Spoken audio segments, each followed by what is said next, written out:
Assalamualaikum warahmatullahi wabarakatuh.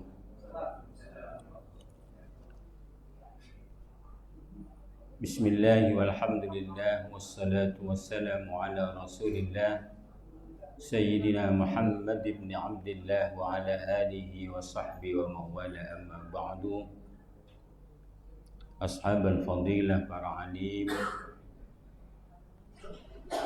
para kiai, tokoh masyarakat yang mungkin bersama kita di siang ini. Yang terhormat Direktur RSUD Muhammad Nur, Takmir Masjid Ar-Rasyid RSUD Muhammad Nur, dan para jamaah Bapak Ibu rahimakumullah. Bersyukur kepada Allah Subhanahu wa taala kita kembali bisa dipertemukan oleh Allah. Insya Allah 3 pertemuan kita nggak bisa ketemu, 3 Rabu, 3 minggu di hari Rabu. Jadi mohon maaf atas ketidakhadiran saya karena ada kewajiban lain yang harus saya lakukan. Mudah-mudahan pertemuan hari ini memberikan keberkahan kepada kita semua. Amin ya rabbal alamin. Tanggal 31 Desember 2025. Besok sudah tahun depan. Ada pergantian tahun dari 2025 kepada 2026 Masehi. Momentum-momentum seperti ini yang paling layak kita lakukan itu adalah muhasabah, melakukan introspeksi diri, hitung diri. Apa yang sudah kita lakukan di tahun 2025 ini? Seandainya dibandingkan dengan 2024 yang sudah kita lakukan di tahun ini lebih baik, meskipun tidak boleh ngaku-ngaku, maka bersyukur kepada Allah. Maka pertanda tahun ini tahun yang membawa keberuntungan kepada kita. Andaikan sama, kata Rasulullah, itu masih rugi. Sama, nilainya sama, masih rugi. Apa ruginya? Berarti kita kehilangan kesempatan. 1 tahun hilang begitu saja, tidak ada penambahan kebaikan pada diri kita, sementara waktu semakin sedikit karena jatah hidup itu telah Allah tentukan. Apalagi sampai lebih jelek dibandingkan dengan tahun 2024. Menyikapi tahun 2026 sama. Tentu harapannya kita berdoa kepada Allah, mudah-mudahan tahun 2026 itu lebih baik dari tahun 2025. Kita akhiri kesempatan 2025 ini dengan memperbanyak istighfar kepada Allah. Seandainya Allah masih memanjangkan hidup kita, mudah-mudahan menjadi kesempatan kita menambah kebaikan demi kebaikan. Amin ya rabbal alamin. Baik, para jamaah rahimakumullah, ada satu jamaah aktif ya yang memberikan buku pada saya ini. Terima kasih. Ini karya Kiai beliau ini, Kiai Habibullah Salman dan Kiai Kuswaidi Syafi'i. Terima kasih, mudah-mudahan ini menjadi amal baik. Baik, para jemaah, mari kita lanjutkan kajian tafsir. Di siang ini kita lanjutkan Quran Surah Al-Hujurat ayat 12. Mudah-mudahan kita bisa lanjutkan sampai ayat 13. Mudah-mudahan. Kalau panjenengan bawa Al-Quran bisa kita baca, kita mengambil barokah dari bacaan Al-Quran. Satu huruf yang dibaca oleh Allah akan dibalas dengan satu pahala yang akan dilipat gandakan 10 kalinya. Quran surah Al-Hujurat ayat 12 sampai 13. Mari kita mulai.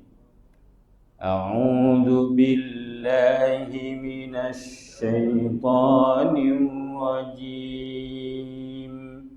Bismillahirrahmanirrahim.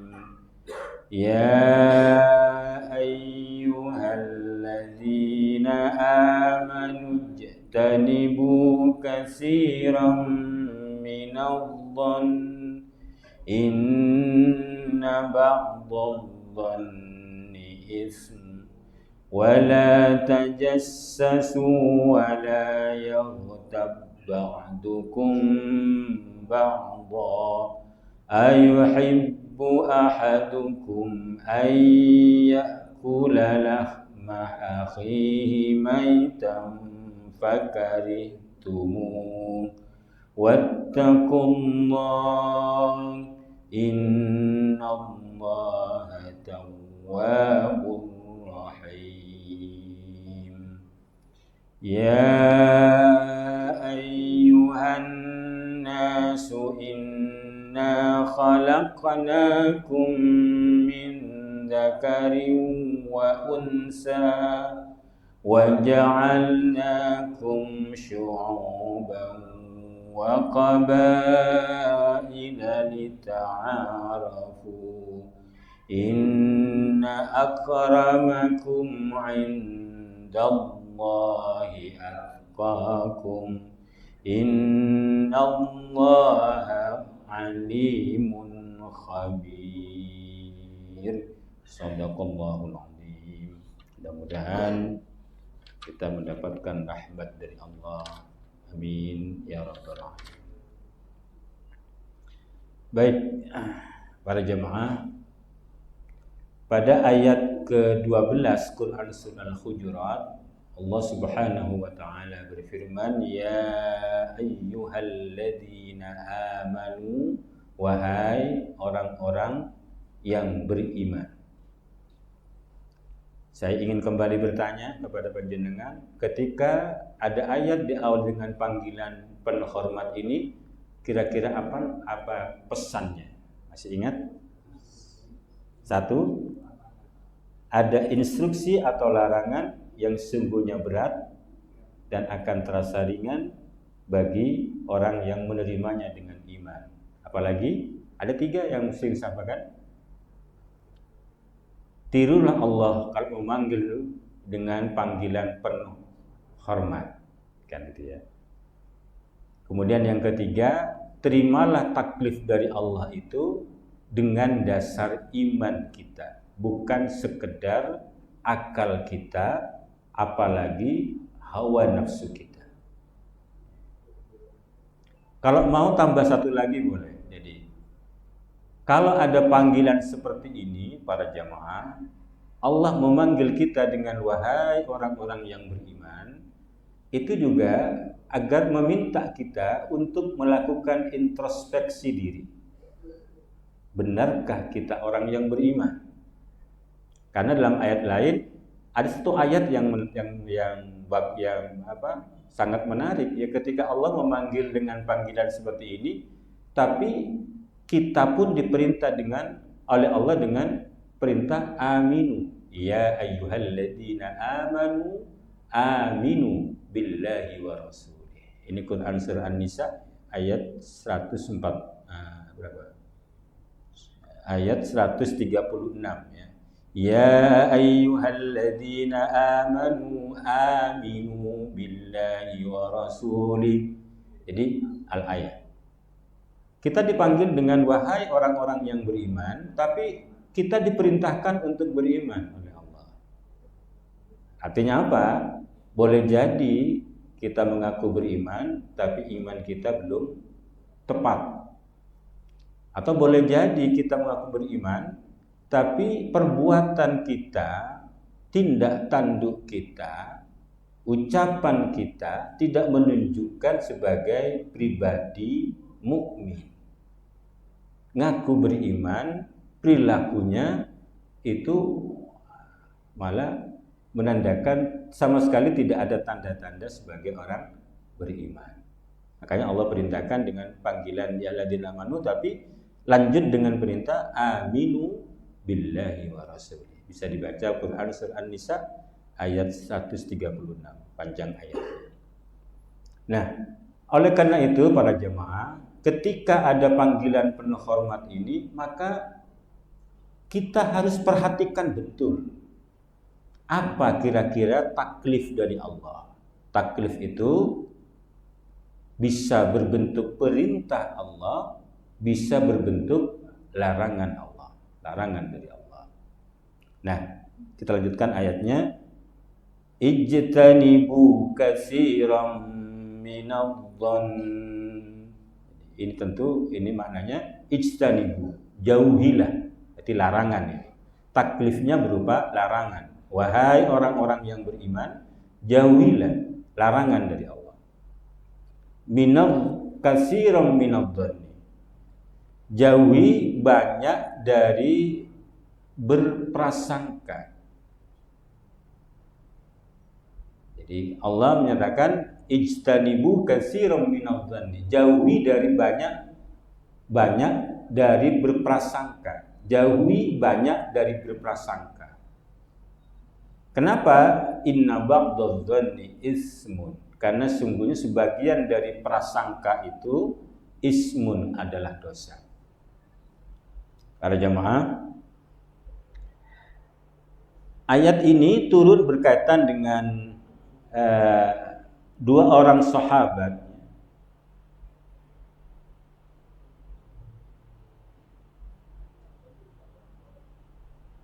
yang mendatangi temannya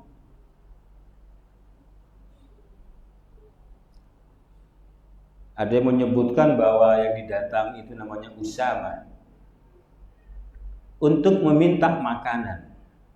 Dua orang sahabat datang pada sahabat yang lain, Usama, untuk meminta makanan. Tapi Usama tidak memberi. Tidak memberi. Nah, kemudian peristiwa ini menjadikan dua sahabat ini berprasangka buruk kepada Usama ini. Yang kemudian muncul satu penyifatan, satu ungkapan bahwa Usama itu pelit, Usama itu bakhil karena tidak memberi makanan yang diminta oleh dua orang sahabatnya. Ketika tersebar berita bahwa desas-desus dirinya disebut sebagai orang bakhil, maka Usama ini mendatangi Rasulullah Muhammad sallallahu alaihi wasallam, kemudian dia curhat kepada Nabi yang menyatakan bahwa Nabi, saya ini bukan tidak mau memberi, tapi memang tidak ada sesuatu pun yang bisa saya beri. Enggak ada apapun yang bisa saya berikan kepada dua sahabat saya. Bukan saya bakhil, bukan saya kikir, tapi nggak ada yang mau dikasihkan. Nah, gara-gara peristiwa ini turunlah ayat ini, ya ayyuhalladzina amanu ijtanibu katsiran minadh-dhann inna ba'dadh-dhanni ism. Jadi larangan pertama, jauhi banyak berprasangka. Para jemaah, ungkapan di sini ya menggunakan kata katsiran minadh-dhanni, banyak, jauhi banyak dari berprasangka. Artinya menunjukkan bahwa tidak dilarang semua prasangka. Jadi ayat ini tidak melarang kullal dzunun, kata Imam As-Suyuti, tidak melarang semua prasangka. Tapi hati-hati, karena kebanyakan dari prasangka itu inna ba'dadh dzanni ismun. Kebanyakan sangka itu adalah nanti berujung pada dosa, haram hukum. Apa kira-kira ya makna mukhalafahnya? Yang pertama, para jamaah, sesungguhnya kita boleh berprasangka baik, yang kemudian dikenal dengan husnudzan. Berprasangka baik ini kan tidak dibatasi kata-kata suudzon, tapi jauhi banyak dari berprasangka, menduga-duga. Jadi kalau prasangkanya husnudzon kepada orang-orang mukmin, kepada orang-orang yang memang baik, nggak ada masalah, tidak dilarang oleh ayat ini, oleh Allah nggak melarangnya. Bahkan mungkin kita perlu untuk melatih diri agar senantiasa berhusnudzon kepada orang lain. Atau juga yang kedua, ada memang orang-orang yang punya kewajiban untuk melakukan kecurigaan-kecurigaan, praduga-praduga. Contohnya penegakan hukum, yang namanya polisi, itu jangan husnudzon polisi. Kalau polisi husnudzon itu, bisa nggak ada penjahat yang ketangkep gitu. Ada maling sudah pegang barang benda maling, dianggap mungkin dia mau pinjam gitu ya, mau pinjam dia, aja nggak ditangkap kan gitu kan. Jangan husnudzon. Kalau tugasnya memang penegakan hukum, tidak apa-apa, itu ada suudzonnya. Ketika nggak ada bukti, baru bisa bebas dari dugaan itu. Atau yang ketiga, kata Imam As-Suyuti dan termasuk dalam kitab Tafsir Al-Munir ini, ada praduga jelek, ya suudzon, tapi ditujukan kepada orang-orang yang memang secara terang-terangan melakukan perbuatan jelek. Dia tidak menyembunyikan perbuatan jeleknya, terang-terangan dia. Jadi dicontohkan dalam kitab tafsir itu, misalkan orang yang memang sudah terbiasa mabuk-mabukan. Satu ketika mungkin panjenengan melihat ini orang biasa mabuk. Satu ketika di jalan terlihat kok dia sempoyongan. Nah, panjenengan suudzon bahwa ini orang ini mabuk-mabukan, tidak apa-apa. Karena memang ia melakukannya secara terang-terangan. Dia tidak malu untuk melakukan perbuatan jeleknya itu. Nah, kemudian ada indikasi bahwa dia telah melakukan perbuatan jelek, kemudian dituduh, kamu mabuk ya? Nah, itu tidak berdosa. Tidak disebut dengan inna ba'dadh dzanni ismun pada kategori ini. Jadi ayat ini sungguhnya mengajarkan kepada kita kalau orang itu memang orang baik, jadi perilakunya baik. Orang baik itu Bapak Ibu rahimakumullah bukan berarti kemudian tidak pernah melakukan perbuatan jelek, tapi kebaikannya lebih banyak dibandingkan dengan kejelekannya. Itu sudah orang baik itu. Kalau sama sekali nggak ada jeleknya, itu nggak ketemu dengan orangnya nanti. Sudah lebih banyak kebaikannya dibandingkan kejelekannya, itu sudah orang baik. Kalau dia memang orang baik, artinya dalam kehidupan seharian dia lebih banyak kebaikannya, itu jangan mudah kita melakukan dugaan yang dimaksud adalah suudzon. Kita menduga-duga jelek. Termasuk dalam sebab nuzul ini yang menyatakan bahwa Usama itu dianggap kikir padahal belum ada penjelasan kenapa Usama itu tidak memberi ketika diminta makanan oleh dua orang sahabat Rasulullah itu. Ternyata memang tidak ada yang mau diberi, nggak ada yang mau diberikan. Nah, orang-orang baik seperti itu Allah itu melarangnya untuk kita melakukan dugaan jelek, su'udzon.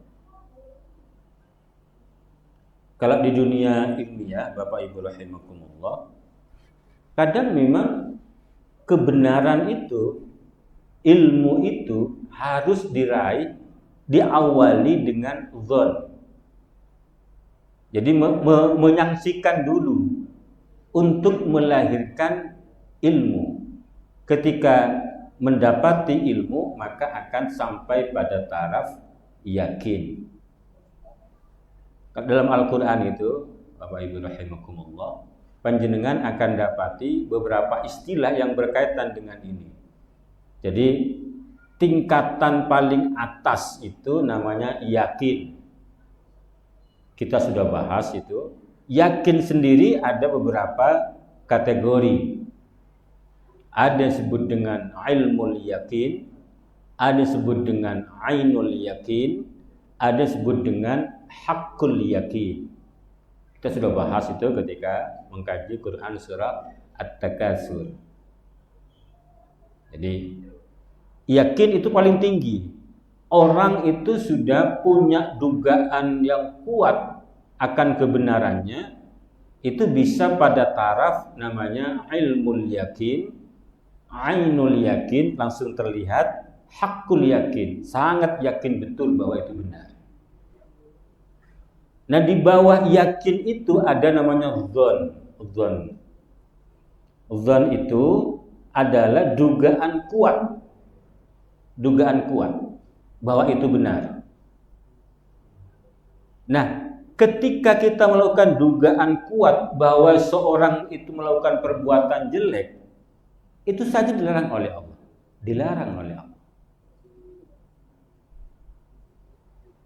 Ini sudah punya praduga kuat. Jadi ini namanya ijtanibu katsiran minadh-dhon. Minadh-dhon itu dugaan kuat akan kebenarannya. Kalau dugaan kuat baik menjadi husnudzon. Kalau dugaan kuat jelek menjadi su'udzon. Ini kita sudah menduga kuat bahwa ini benar. Jadi ada orang malam-malam jalan-jalan sembunyi-sembunyi. Itu dugaan kuat bahwa ini maling ini. Tapi perilaku kesehariannya tidak menunjukkan dia sebagai seorang maling. Tidak boleh kita menuduh dia mau mencuri. Kecuali memang dia residivis. Dia memang sudah bolak-balik ketangkep maling misalkan, ketangkep nyopet misalkan. Tidak boleh. Ini sudah dzon. Apalagi di bawah dzon. Di bawah dzon itu ada namanya syakkun. Jadi kalau di awal surah Al-Baqarah kata ada raibun. Raibun itu satu tingkat dengan syakkun.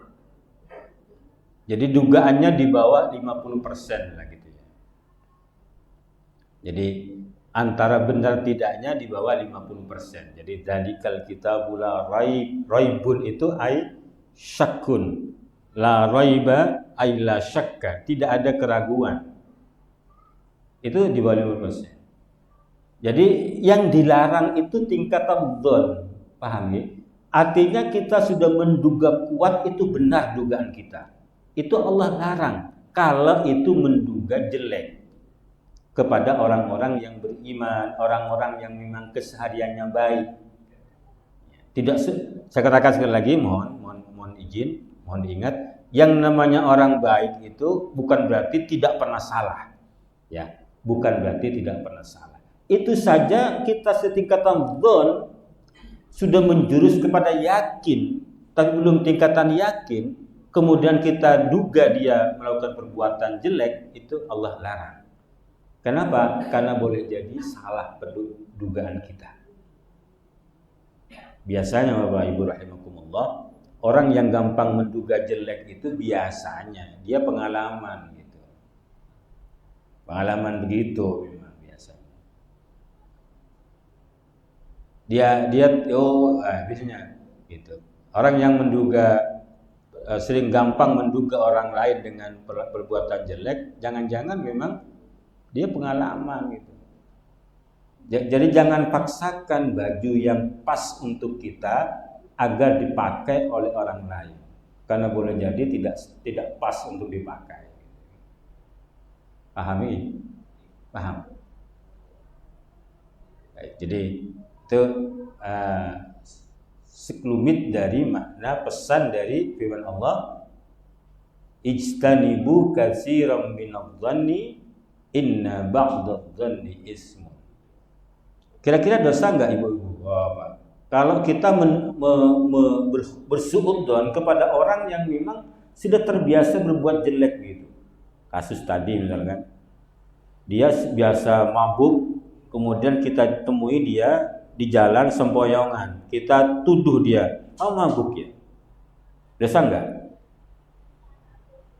Enggak dosa, kata Imam Asyuyuti dan Bapak, enggak dosa kalau ada dasarnya. Apa hikmahnya ketika kita tuduh begitu? Agar dia ada rasa takut, agar dia kemudian tidak lagi mengulangi perbuatan jeleknya itu. Cuma memang harus hati-hati, karena kadang kita kalau tidak ada bukti yang kuat, jangan-jangan kita malah dituduh dengan nama pencemaran nama baik gitu. Itu yang kadang bikin rumit ya. Kadang orang yang kita ingin ingatkan agar bisa berhenti di perbuatan jeleknya, kemudian nuntut balik kita atas nama pencemaran nama baik. Itu memang zaman sekarang sedang begitu ya. Tidak bersyukur ketika ada orang yang mengingatkan diri ini atas perbuatan jelek yang kita lakukan, malah tuntut perbuatan pencemaran nama baik.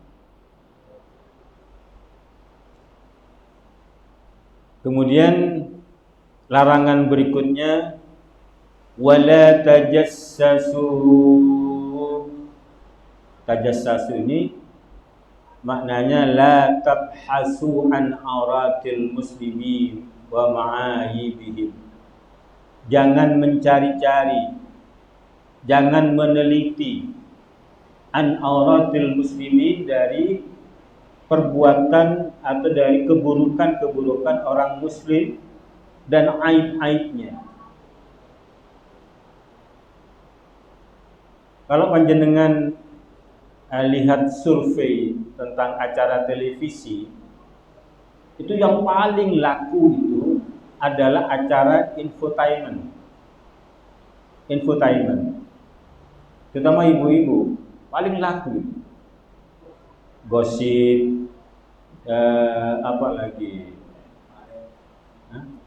check in dicek gitu ya, itu paling laku itu, paling banyak digandrungi. Dan itu waktunya kalau dulu ya, survei itu, acara itu ditayangkan antara jam 9, jam 10, kemudian setelah zuhur itu. Acara-acara di mana ibu-ibu lagi santai habis masak gitu. Paling digandrungi. Itu atau survei itu. Jadi yang paling banyak menonton itu acara infotainment, yang membicarakan sisi-sisi yang lagi viral gitu, terutama di kalangan artis. Udah diulas itu. Nah ini Allah larang, wala tajassasu.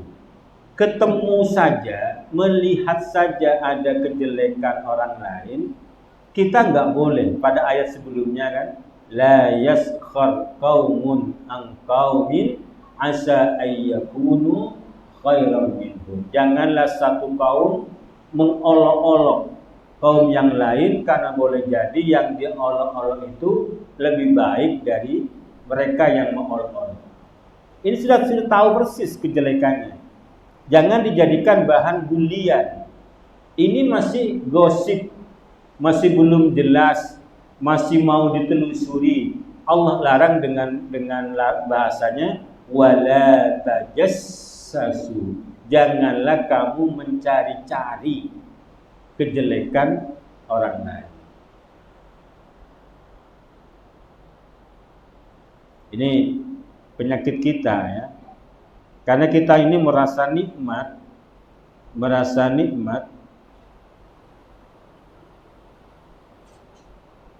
ketika kita membicarakan kejelekan orang lain.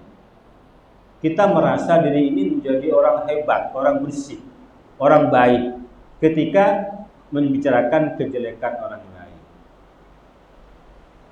Asik karena merasa diri menjadi orang hebat. Padahal justru dengan cara itu dia menjatuhkan dirinya kepada keburukan karena telah melanggar larangan Allah Subhanahu wa ta'ala. Setelah itu setelah itu larangan berikutnya Allah disebut dengan wala yaghtab ba'dukum ba'dha. Janganlah kalian membicarakan atau jangan ghaibah. Janganlah sebagian kamu membicarakan aib sebagian yang lain. Jadi tahrimul ghaibah, haram melakukan ghaibah. Sama lanjutannya, ketika dicari-cari, ketemu, dibicarakan, ghaibah itu apa gitu? Ghaibah itu adalah sesuatu yang diceritakan, kalau itu didengar oleh orang yang diceritain itu, yang di ghaibah itu, orang itu nggak suka. Artinya memang yang diceritakan itu memang benar. Ada keburukan yang memang dilakukan oleh seorang, kemudian kita gosipin, kita ceritakan, kita bicarakan, tidak di hadapan orang itu. Andaikan itu didengar, maka orang itu nggak suka. Apapun itu, nggak suka. Artinya memang benar dia melakukan itu. Seandainya nggak benar, itu masuk pada, kalau bahasa kita namanya fitnah. Jadi membicarakan kejelekan orang lain itu bagaikan dua mata sisi uang. Kalau nggak jatuh kepada ghaibah, jatuhnya kepada fitnah. Kalau benar menjadi ghaibah, kalau salah menjadi fitnah. Bahasa kita fitnah. Itu hati-hati gitu. Hati-hati. Jangan-jangan nanti amal kita habis karena kita membicarakan kejelekan orang lain. Jadi ini nanti yang disebut oleh Rasulullah sebagai orang yang bangkrut. Baik, ada redaksi yang menarik Bapak Ibu rahimakumullah ketika melanjutkan kenapa kita dilarang ghaibah. Allah melanjutkan dengan redaksi ayuhibbu ahadukum ayyakula lahma akhihi maitan fakarihtumu. Ini kalau dalam bahasa balaghah namanya sebut dengan al-amsal al-kaminah, perumpamaan yang tersembunyi. Jadi apakah salah seorang di antara kalian suka ayyakula lahma akhihi, kepada makan daging saudaranya maitan, berupa bangkai, fakarihtumu, maka mereka, kamu semua itu tidak akan suka kepada bangkai itu, akan enggan makan bangkai. Ini namanya perumpamaan terselubung. Ini kalau kajian balaghah, ini keindahan sastranya luar biasa.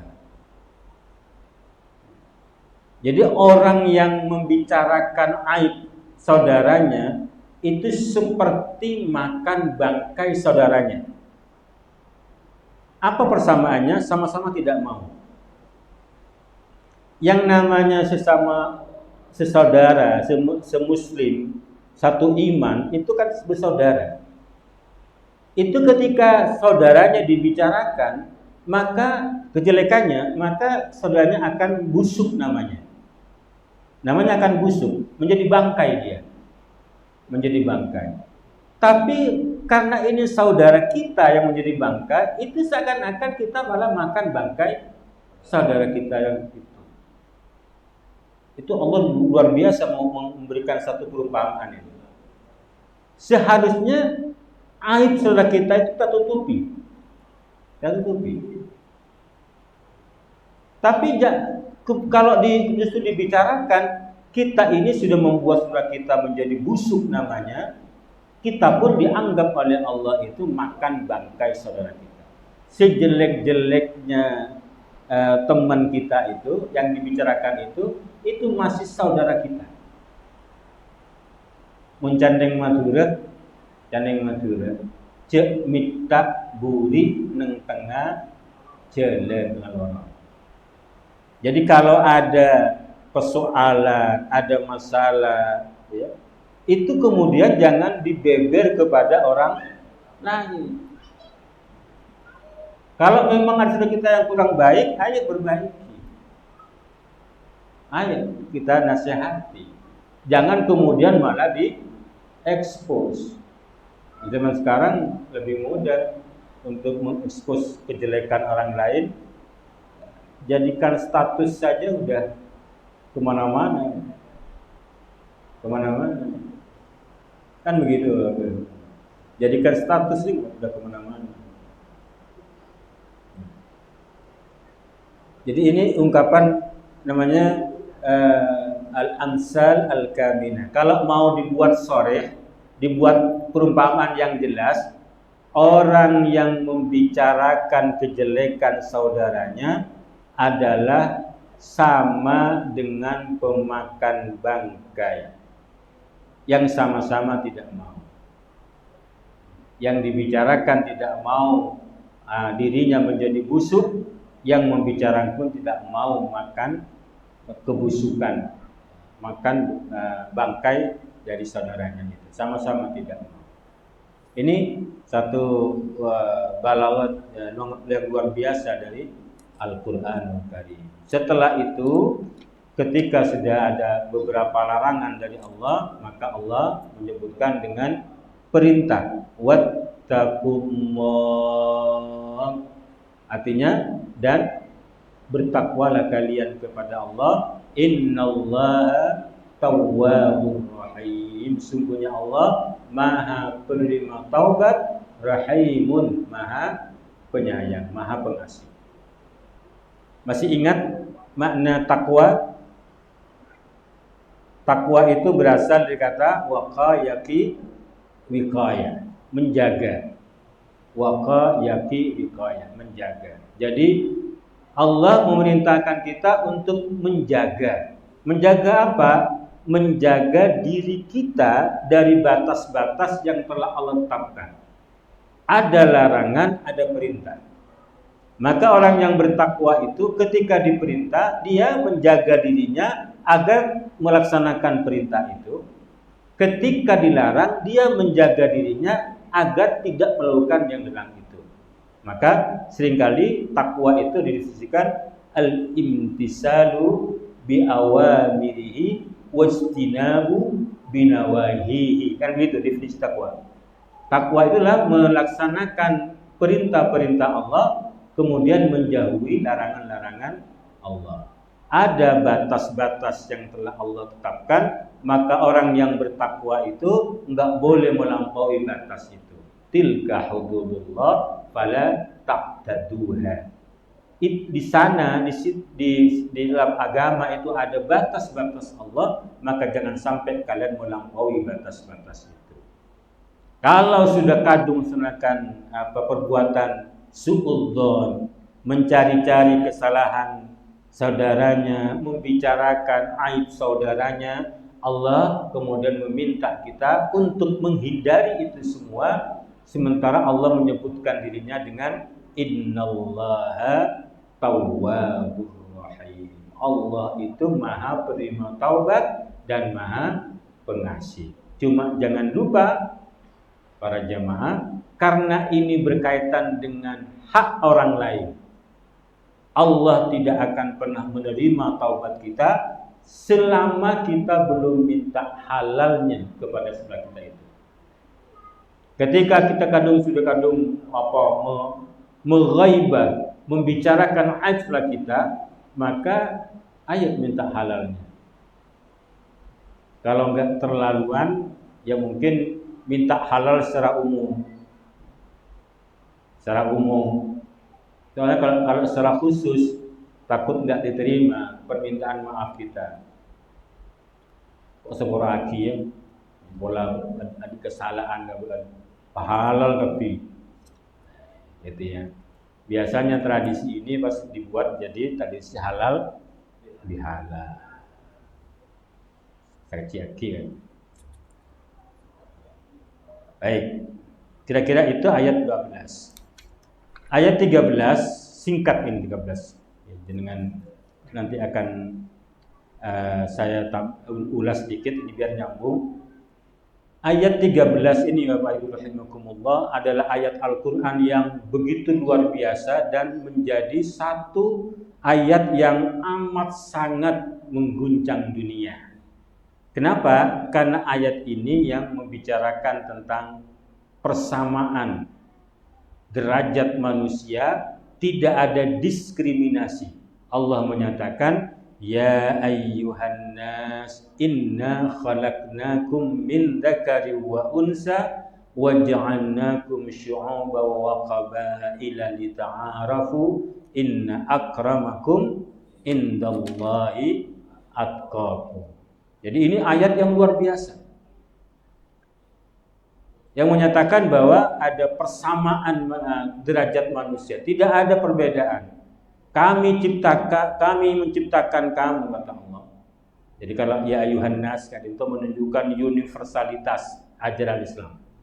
Berlaku untuk semua manusia. Ya ayuhan nas, wahai manusia, ini universal. Inna khalaqnakum min dzakari wa unsa. Sesungguhnya kami menciptakan kalian min dzakari wa unsa, dari laki-laki dan perempuan. Ada laki-laki, ada perempuan. Tidak dikenal jenis kelamin di antara keduanya. Hati-hati. Gak ada jenis kelamin pelangi, tak ada lagi. Tak laki, tak bini, ini tak ada. Kalau memang ada kecenderungan itu tolong dipilih. Ini kira-kira secara fisik ini ke laki-laki atau ke perempuan, bisa disempurnakan, bisa. Jadi operasi kelamin itu hanya boleh untuk penyempurnaan, tidak boleh untuk mengubah jenis kelamin dari laki-laki ke perempuan atau dari perempuan ke laki-laki. Menyempurnakan boleh. Misalkan jenis kelaminnya kok ada dua, ada vagina, ada apa? Muncak maturi soal porno, penis ini, mon vagina muncak maturi nampon cek ojak aki, bahaya dan pas porno, mon pakai sedikit vagina berlemes kan gitu. Itu kalau memang fisik dalamnya ada rahim, ya, meskipun mungkin kejiwaannya lebih dari laki-laki, itu sebaiknya diarahkan kepada fisik dalamnya, disempurnakan ke sana. Itu memang dianjurkan untuk melakukan operasi kelamin. Tapi tidak boleh mengubah jenis kelamin, meskipun mungkin secara psikologis kok dia senang jadi perempuan atau sebaliknya dia senang kok jadi laki, tidak boleh. Jenis kelamin dalam Al-Quran itu hanya dua, namanya zakar dan unsa, laki-laki dan perempuan. Itu Allah sebutkan begitu. Kemudian Allah juga mengatakan wa ja'alnakum syu'uban wa qabaila, yang kemudian Di antara manusia-manusia itu ya Allah jadikan itu syu'uban, bersuku-suku. Jadi beragam suku, ada suku Madura, ada suku Jawa, ada suku Sunda, suku Bugis dan semacamnya. Wa qabaila, ada kabilah-kabilah. Itu memang sudah Allah setting begitu.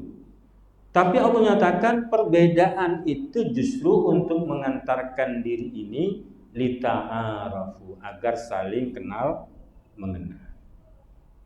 Ini tahap awal. Jadi saya sering menyampaikan ukhuwah basyariyah. Persaudaraan sesama anak-anak manusia ini itu bisa tercipta memang diawali dengan ta'aruf. Kalau bahasa yang lebih gampang, tak kenal maka tak sayang, gitu kan ya? Tak kenal, jadi memang ta'aruf lebih awal, harus kenal. Tidak ada perbedaan, namanya prinsip al-musawah fi takalifil ahkam. Ada persamaan dalam pandangan hukum, gak ada bedanya. Kemudian ketika itu sudah dinyatakan demikian oleh Allah, Allah tegaskan yang membedakan cuma satu, inna akramakum indallahi atqakum. Bukan fisik, bukan harta, bukan warna kulit, bukan suku, bukan negara mana, tidak. Inna akramakum indallahi atqakum. Makanya jangan saling mengejek, jangan merendahkan, kan gitu sebelumnya itu. Karena boleh jadi yang kita rendahkan itu nanti di hadapan Allah menjadi orang paling mulia. Yang paling sering saya katakan, kadang kalau ada pertemuan-pertemuan keluarga, justru yang sering kita tempatkan di posisi paling tidak nyaman itu orang yang miskin-miskin. Miskin ni guys, sabuk nang kir-kir, ban besar-besar. Benih kena nabuan ini. Padahal ini sama keluarga, ada hubungan keluarga. Kadang justru yang miskin disuruh minggir. Apalagi tidak ada hubungan keluarga. Kadang kita malah merendahkan orang lain bukan karena faktor perilaku jeleknya, tapi justru karena hal-hal yang oleh Allah nyatakan tidak ada perbedaan di antara manusia itu. Ini yang paling dikagumi oleh dunia. Prinsip dalam Al-Quran namanya prinsip kesamaan derajat, tidak ada diskriminasi, yang menjadi pondasi peletakan hak asasi manusia. Ini luar biasa, Al-Quran kita menyatakan begitu. Kemudian Allah tutup dengan kalimat innallaha alimun khabir. Sungguhnya Allah itu maha tahu yang global, khabirun, dan maha tahu yang detail.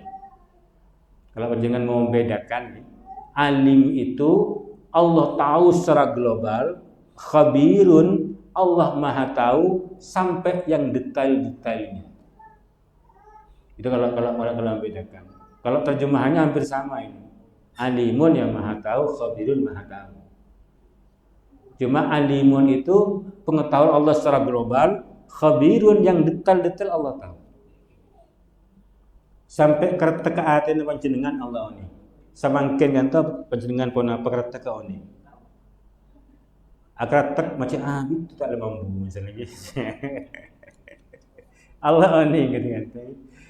Saka dinta ini sama bermanfaat ini untuk kita semuanya. Amin ya rabbal alamin. Allahumma arhamna bil Qur'an waj'alhu lana imaman wa nuran wa hudan wa rahmah.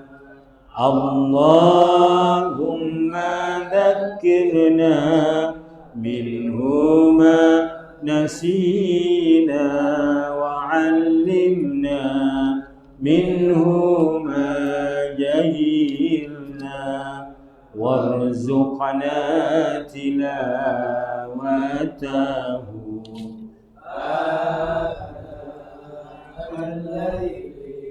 wa atrafan nahar waj'alhu lana hujjatan ya rabbal alamin. Wal 'afwu minkum wallahul muwaffiq wal hadi ila aqwamit thariq. Wassalamu alaikum warahmatullahi wabarakatuh.